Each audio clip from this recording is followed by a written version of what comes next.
Você está prestes a descobrir uma história que pode mudar a forma como você enxerga a fé.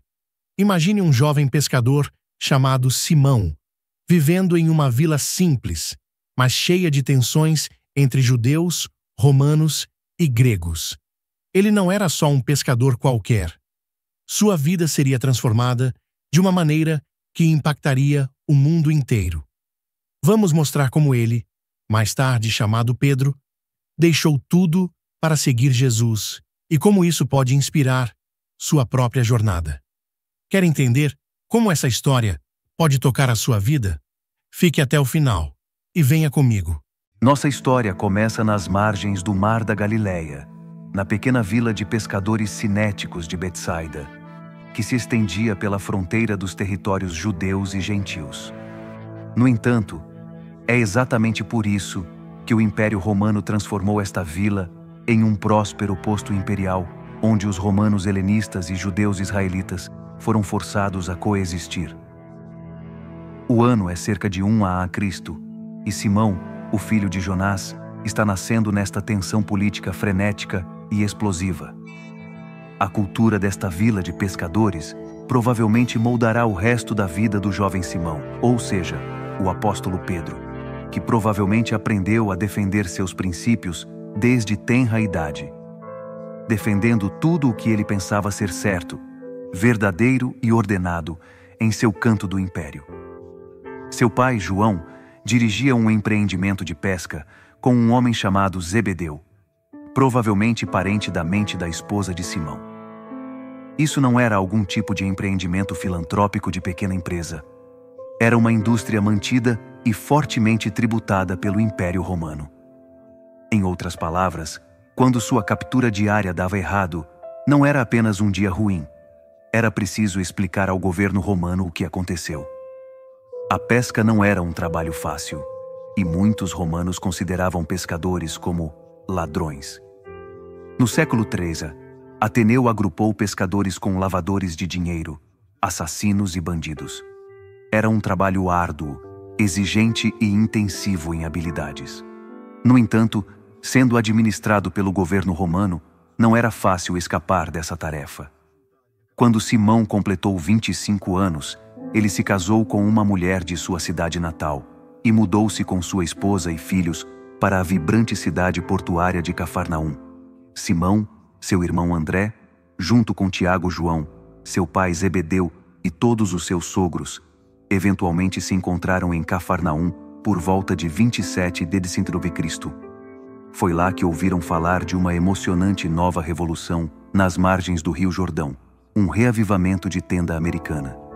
Israelitas de todo o Levante vieram testemunhar este novo movimento religioso, entre eles coletores de impostos, pescadores, fariseus, guardas romanos e muitos outros tipos de pessoas que se odiavam mutuamente e não tinham ninguém para tirar seu ódio. André juntou-se ao movimento em tempo integral, deixando Simão, Tiago e João para cuidar do negócio da pesca. O movimento foi iniciado por João Batista, cujo nome era o próprio símbolo de tudo o que ele representava. A limpeza ritual era uma prática comum na antiguidade, mas ser batizado era quase exclusivamente reservado aos gentios que queriam se juntar à família de Abraão e se tornar religiosamente judeus. No entanto, a nova mensagem de João para esta multidão diversificada era que todos estavam tão desesperadamente caídos e necessitados da justiça de Deus que todos, judeus, gregos e romanos, precisavam ser lavados limpos de seus pecados e batizados. Mais do que isso, alinhou publicamente todos os que se juntaram a ele na família de Abraão.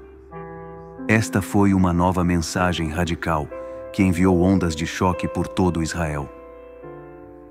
Foi neste dia que tudo mudou, não apenas para André e para Simão, mas para toda a humanidade. Um homem veio de Nazaré para ser batizado por João, para declarar publicamente o início de seu ministério e alinhar-se com a humanidade.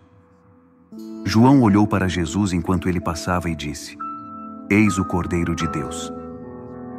2 dos discípulos de João ouviram-no dizer isto e seguiram Jesus. Um dos dois que ouviu João falar e seguiu Jesus era irmão de André, Simão Pedro. Então, rapidamente, André encontrou seu irmão Simão e disse a ele que encontramos o Messias. Simão deve ter ficado emocionado, embora inseguro sobre seu papel no drama que se desenrolava diante dele. Alguns dias depois, André e Simão estavam pescando na água quando encontraram o homem de Nazaré pessoalmente. Ele começou a ensinar na costa perto de onde estavam, e então viu o pescador lutando. Ele colocou em seu barco e recomendou que eles baixassem suas redes do outro lado.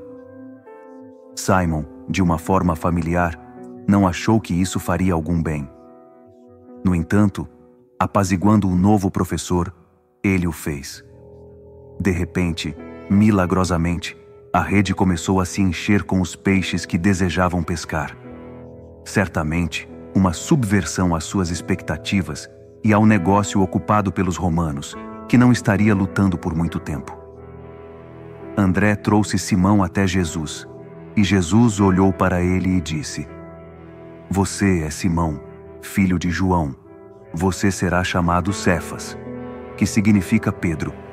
Jesus declarou aqui que Pedro não seria mais um pescador dos mares, mas sim uma rocha sobre a qual a igreja permanecerá firme. A partir de agora, ele seria um pescador de homens. Quando Pedro viu e ouviu tudo o que estava acontecendo, ele rapidamente mudou de tom. Ele caiu de joelhos e, de maneira semelhante a Isaías quando conheceu Deus, Pedro disse: "Afasta-te de mim, porque eu sou um homem pecador, ó Senhor." Foi aqui que Pedro deixou tudo: seu negócio, sua família, sua segurança e suas redes de pesca, para seguir o homem que ele acreditava ser o Cristo. Agora, lembre-se do mundo em que Pedro se encontrava. O Cristo vinha para libertá-lo da tumultuada opressão de Roma. Ao abandonar suas redes, Pedro estava oficialmente subvertendo toda a ocupação romana. Ao abandonar suas redes, Pedro estava alinhando-se com a nova revolução. Se este evento não foi suficiente para mostrar o poder que o homem tinha sobre a ordem criada, Pedro começou a ver coisas maiores do que ele jamais imaginara. Este Jesus realizava milagres incríveis, curando os doentes, alimentando os famintos, andando sobre as águas e até mesmo ressuscitando os mortos. Pedro viu esses milagres com seus próprios olhos, testemunhando o poder divino em ação. No entanto, Pedro também viu Jesus confrontando diretamente as autoridades religiosas e romanas. Ele era um homem de ação, um homem de princípios, e quando Jesus foi preso e levado para ser julgado, Pedro não ficou de braços cruzados. Ele, juntamente com seu espírito corajoso e impulsivo, cortou a orelha de um dos servos do sumo sacerdote durante a prisão de Jesus. Mas em seguida veio a maior reviravolta de todas. Na noite em que Jesus estava sendo julgado, Pedro, o leal apóstolo, o rochedo sobre o qual a igreja seria construída, negou Jesus 3 vezes antes que o galo cantasse.